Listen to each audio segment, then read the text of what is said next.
आज बात उस अभिनेत्री की जिसने अपनी जिंदगी में इतने संघर्ष देखे जितने शायद ही किसी और अभिनेत्री ने देखे हो। यहाँ तक कि मौत से पहले इस एक्ट्रेस की आखिरी इच्छा तक पूरी नहीं हो पाई और डॉक्टर्स ने इलाज के दौरान उनके हालात को देखते हुए पति से ये तक कह दिया कि इन्हें मौत दे देनी चाहिए। आज बात उस एक्ट्रेस की जिसे अपने दौर की सबसे बेहतरीन हीरोइंस में शुमार किया जाता, खूबसूरत और अपने अभिनय से लाखों दिलों पर राज करने वाली अभिनेत्री नरगिस की।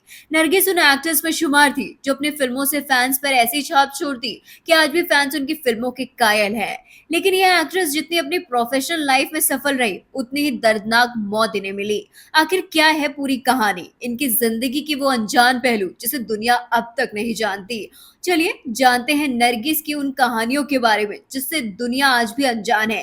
नरगिस उन अभिनेत्रियों में शुमार थी जो अपने अभिनय से किसी भी किरदार में जान डाल देती। इनकी इसी फिल्म में शामिल थी मदर इंडिया। ये फिल्म उन फिल्मों में शुमार थी जिसने दुनिया के मंच पर इस फिल्म के जरिए भारत की फिल्मों की छाप छोड़ी। उन्होंने 28 साल की उम्र में मां के किरदार को इस तरह से निभाया। नरगिस दत्त की बेहतरीन एक्टिंग से ये अंदाज लगाना बेहद मुश्किल था कि वो केवल 28 साल की हैं। 1 जून 1929 में जन्मी नरगिस दत्त हिंदी सिनेमा को कई बेहतरीन फिल्में दे चुकी थी।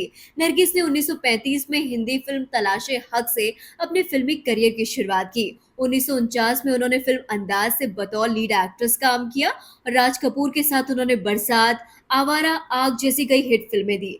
वैसे तो इस एक्ट्रेस ने कई बेहतरीन फिल्में दी, लेकिन बॉलीवुड इंडस्ट्री में इनकी एंट्री की कहानी भी काफी रोचक है। आपको जानकर हैरानी हो सकती है कि नरगिस की मां जंतन बाई को एक कोठे पर बेच दिया गया। कई रिपोर्ट्स में ये दावा किया गया कि जब उनकी शादी हुई और बारात लौट रही थी तो उन पर डाकुओं ने हमला कर दिया और दहेज लूट कर ले गए। उनके पति को गोली मार दी जिसके कारण वो शादी के दिन ही विधवा हो गई। जब एक दिन नदी के किनारे वो कपड़े धो रही थी तो एक गीत गुनगुना रही थी। वहां से एक मंडली जा रही थी जिनमें एक औरत थी जिन्होंने उन्हें कहा कि क्या तुम हमारे साथ चलोगी। सब कुछ छोड़कर वो कोलकाता चली गई। वहां उन्हें एक कोठे में बेच दिया गया और कोठे के लोगों ने उन्हें जंतन बाई बुलाना शुरू कर दिया। उनके हुस्न के चर्चे पूरे कोलकाता में थे।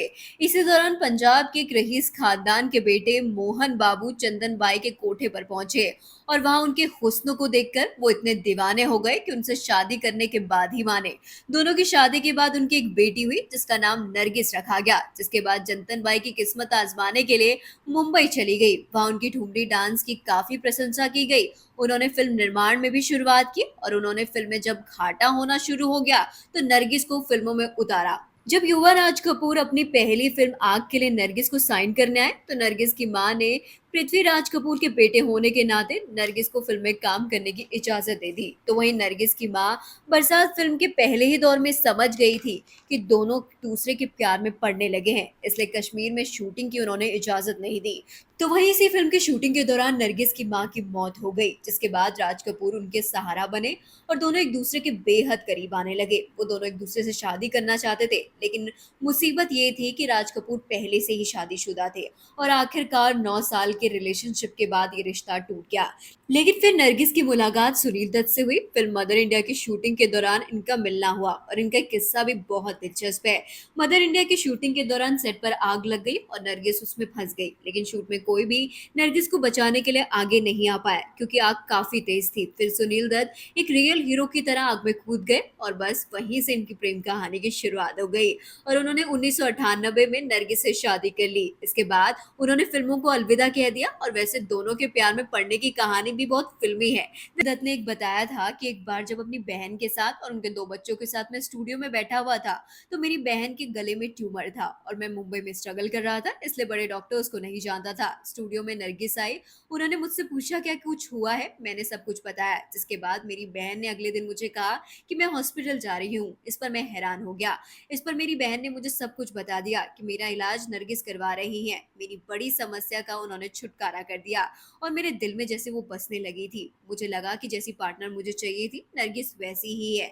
जिसके बाद एक दिन जब मैं कार में उन्हें छोड़ने गया तो मैंने बहुत हिम्मत करके उन्हें प्यार का इजहार कर दिया और जब मैं घर लौटा तो मेरी बहन ने मुझसे कहा कि इतनी बड़ी बात मुझसे क्यों छुपाई। मैं हैरान हो गया कि बहन क्या कह रही है। जिसके बाद मेरी बहन ने कहा कि नरगिस मान गई है और 1998 को हम दोनों की शादी हो गई। लेकिन किस्मत को शायद कुछ और ही मंजूर था और उन्हें कैंसर हो गया। कैंसर का पता चलने पर न्यूयॉर्क न्यूयॉर्क में उनका इलाज हुआ और वो भारत लौट आई। उनकी तबीयत और ज़्यादा बिगड़ गई और वो कोमा में चली गई। डॉक्टर्स ने कहा कि अब उनकी मौत होनी चाहिए, उन्हें मौत दे देनी चाहिए क्योंकि वो बहुत पेन में है। लेकिन सुनील दत्त नहीं माने और मेहनत रंग लाई। ठीक होने लगी थी, लेकिन कैंसर अभी भी ठीक नहीं हुआ था। अपने बेटे की पहली फिल्म से कुछ दिनों पहले उनकी मौत हो गई। नरगिस अपने बेटे संजू के बेहद करीब थी और आखिरी समय पर वो उनके साथ नहीं रह पाए, जिसका मलाल आज तक संजय दत्त को है। नरगिस उन एक्ट्रेस में शुमार थी जिनकी पर्सनल और प्रोफेशनल लाइफ में वो दोनों में ही सफल रही, लेकिन कैंसर ने उन्हें हरा दिया। फिलहाल इतना ही। इस तरह के इंस्पायरिंग स्टोरीज के लिए हमारे चैनल को सब्सक्राइब करते और देखते रहिए न्यूज फ्लैशबैक।